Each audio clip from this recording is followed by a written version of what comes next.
Bismillahirrahmanirrahim. Perkenalkan, nama saya Elsa Novianti dengan NIM 21210069 dari kelas A2 dari Prodi Pendidikan Bahasa dan Sastra Indonesia.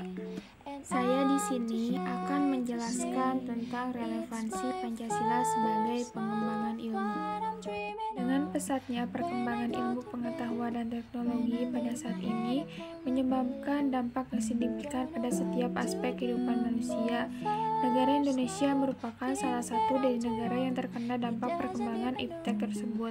Pada saat ini, persebaran iptek sangatlah cepat, didukung dengan jaringan informasi dan komunikasi berupa internet yang mudah diakses oleh semua orang dari berbagai penjuru dunia, maka iptek akan tersebar luas. Pengembangan iptek tentunya mengandung berbagai muatan nilai dari negara pengembang iptek. Nilai tersebut tentu tidak hanya berisikan nilai positif saja, tetapi mengandung nilai negatif. Nilai tersebut kadang berbenturan dengan nilai-nilai bangsa Indonesia. Artinya, nilai tersebut tidak sesuai dengan nilai-nilai yang terkandung dalam Pancasila. Relevansi nilai-nilai Pancasila dengan perkembangan ilmu pengetahuan, yaitu sila pertama ketuhanan yang Maha Esa. Nilai yang terdapat pada sila ini adalah nilai ketuhanan, di mana dalam pengembangan ilmu pengetahuan dan teknologi haruslah memikirkan dampaknya. Apakah iptek tersebut memiliki dampak baik yang lebih atau dampak buruk yang lebih banyak?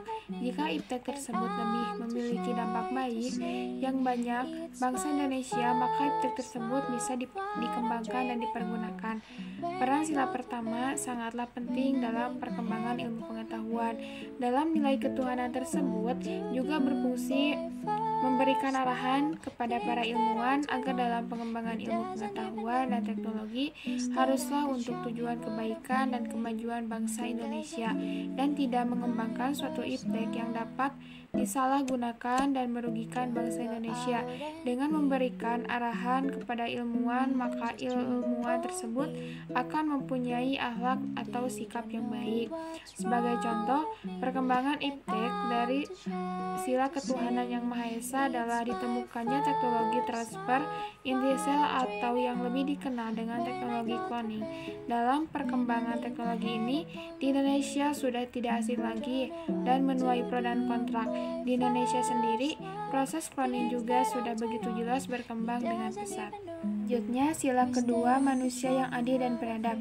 Dalam sila ini mengandung nilai kemanusiaan, di mana dalam pengembangan ilmu pengetahuan dan teknologi di Indonesia haruslah ditujukan untuk kesejahteraan bangsa Indonesia. Bangsa Indonesia sendiri harus melihat dan memahami nilai Pancasila ini dan dalam penggunaan iptek harus digunakan dengan bermoral dan tidak merugikan atau berbuat tidak adil dengan suatu iptek itu sendiri. Pengembangan iptek di sini haruslah untuk menaikkan harkat dan martabat bangsa Indonesia. Sebagai contoh adalah pengembangan industri semen di daerah Jawa. Bahan baku dari semen sendiri adalah batu kapur dan tanah liat. Dalam memperoleh kedua bahan baku tersebut harus melewati proses pertambangan yang pastinya akan menggunakan teknologi stripping dan sebagainya. Jika tidak ada suatu aturan yang mengatur pengambilan batu kapur di daerah hutan jati, maka dengan seenaknya perusahaan setempat ataupun warga setempat akan rela merusak hutan ataupun lingkungan sumber daya tersebut dan menggunakannya sendiri ataupun demi keuntungan dan kepentingan itu sendiri. Maka dengan itu dibuatlah undang-undang yang berpatokan pada Pancasila yang mengatur tentang industri dan pertambangan sehingga dapat mencegah dan mengurangi eksploitasi sumber daya alam di Indonesia. Kemudian pada sila ketiga yaitu persatuan Indonesia.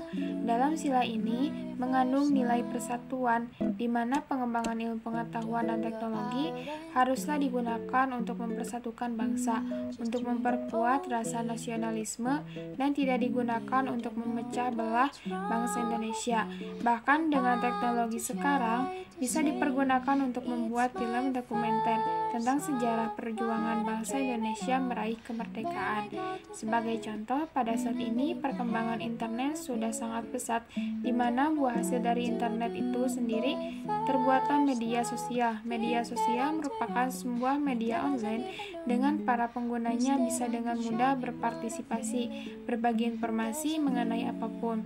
Contoh dari media sosial ada Facebook, Twitter, blog internet, WhatsApp, dan masih banyak sekali. Dengan terciptanya media sosial, kita dapat berhubungan lebih mudah dan menjalin komunikasi dengan keluarga maupun teman yang jauh. Selanjutnya, pada sila keempat yaitu kerakyatan yang dipimpin oleh hikmat, kebijaksanaan dalam permusyawaratan perwakilan. Dalam sila ini mengandung nilai kerakyatan dan demokrasi, di mana dalam pengembangan iptek, setiap bangsa Indonesia memiliki kebebasan untuk mempelajari, mengajarkan, dan mengembangkan iptek, tetapi dengan syarat bukan iptek yang dapat merugikan bangsa Indonesia. Bangsa Indonesia juga harus dapat menghormati satu sama lain. Artinya, jika bangsa Indonesia dapat membuat suatu inovasi teknologi baru, maka orang Indonesia lain haruslah memberi apresiasi dan menghormati penemuan tersebut. Pemerintah Indonesia juga harus dapat memberi apresiasi nyata, di mana pemerintah dapat memberikan dukungan finansial, perizinan, dan sebagainya. Sebagai contoh, dalam pengembangan teknologi nuklir, terdapat orang yang setuju tetapi lebih banyak orang yang menolak, sehingga energi nuklir ditolak dan tidak dipergunakan. Kemudian, pada sila kelima yaitu keadilan sosial bagi seluruh rakyat Indonesia. Dalam sila ini terdapat nilai keadilan. Dalam pengembangan iptek, haruslah menciptakan suatu ilmu dan teknologi yang dapat dinikmati oleh seluruh bangsa Indonesia dan dapat meningkatkan taraf hidup dan kualitas. Jika dikaitkan dengan pendidikan, maka teknologi yang dikembangkan haruslah mendukung pendidikan di Indonesia dan harus disebarkan merata, sehingga seluruh bangsa Indonesia bisa mendapat pendidikan yang mumpuni dan merata. Sebagai contoh, ditemukannya varietas bibit unggul padi Cilosari dari teknik radiasi. Penemuan ini adalah hasil penelitian anak bangsa. Dengan penemuan itu, diharapkan dapat meningkatkan swasembada pangan di Indonesia, sehingga Indonesia tidak lagi mengimpor beras dari Thailand, dan diharapkan dapat menyejahterakan rakyat Indonesia, serta memberikan keadilan dengan ditingkatkannya jumlah produksi padi dengan harga terjangkau, hingga bangsa Indonesia dapat menikmati beras yang berkualitas. Peran Pancasila dalam pengembangan ilmu pengetahuan dan teknologi di Indonesia. Yang pertama yaitu Pancasila berperan sebagai filtrasi masuknya ilmu pengetahuan dan teknologi dari negara lain yang tentunya mengandung budaya atau nilai. Pancasila memfilter dengan 5 silanya, sehingga Indonesia mampu mempertahankan ciri khas atau integrasi bangsa tanpa ketinggalan zaman di era globalisasi. Yang kedua yaitu sebagai tolak ukur dalam pengembangan ilmu pengetahuan dan teknologi, tidak selalu bernilai positif, namun dapat juga bernilai negatif. Karena itu, Pancasila di sini berperan untuk mengukur baik buruknya perkembangan iptek tersebut. Maksudnya, dengan memakai patokan baik dan buruk berupa Pancasila, kita menjadi tahu iptek yang mana yang baik atau buruk bagi bangsa Indonesia. Yang ketiga yaitu sebagai alat kontrol pengembangan ilmu pengetahuan dan teknologi yang tidak terkontrol dan akan menimbulkan penyimpangan-penyimpangan yang tidak diinginkan. Kesimpulan, Pancasila merupakan titik acuan dalam pengembangan ilmu pengetahuan dan teknologi di Indonesia. Dalam persebaran iptek Indonesia tentu pastinya masih mengandung nilai-nilai budaya barat atau nilai dari pembuat iptek tersebut yang terkadang berisikan nilai bertentangan tidak sesuai dengan nilai budaya bangsa Indonesia. Untuk itu, Pancasila dibutuhkan sebagai acuan agar nilai-nilai yang tidak sesuai dengan Pancasila dibuang, sehingga bangsa Indonesia tidak terpengaruh dan tetap memiliki ciri khas atau identitas sebagai bangsa Indonesia. Mungkin sekian yang dapat saya sampaikan. Mohon maaf apabila banyak kekurangan. Wassalamualaikum warahmatullahi wabarakatuh.